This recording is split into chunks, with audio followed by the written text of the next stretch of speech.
Safdah TV.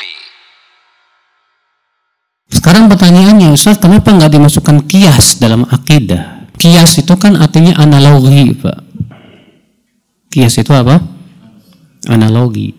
Masalah akidah itu nggak bisa dikiaskan, Pak. Contoh, disebutkan dalam Al-Quran bahwa di dalam surga itu ada buah-buahan.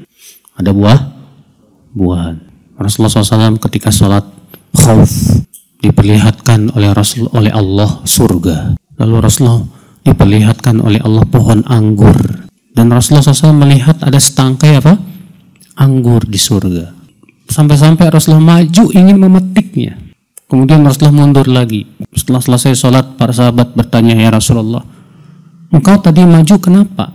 Kata Rasulullah, "Aku tadi diperlihatkan oleh Allah kepadaku surga dan diperlihatkan kepadaku setangkai anggur. Aku ingin memetiknya. Demi Allah, kalau aku berhasil tadi memetiknya, kalian akan memakannya sampai hari kiamat." Ya akhi, kira-kira menurut antum anggur di surga sama nggak bisa dikiaskan dengan anggur dunia nggak, Mas? Nggak sama.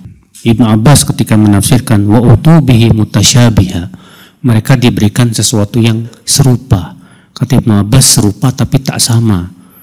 Namanya saja yang sama, tapi bentuknya, rasanya tidak sama.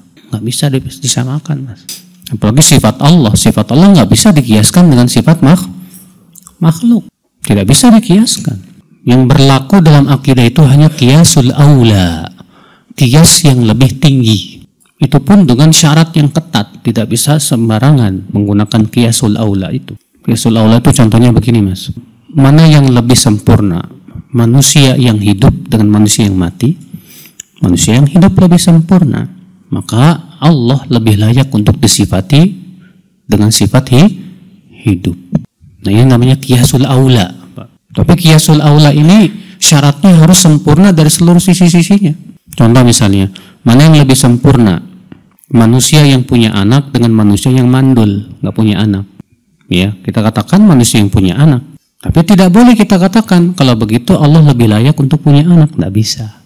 Karena punya anak itu akibat kebutuhan manusia kepada keturunan, sedangkan Allah tidak butuh. Allah mengatakan lam yalid walam yulad walam yakul lahu kufuwan ahad. Nah, ini jadi qiyas. Ya, dalam akidah tidak diterima.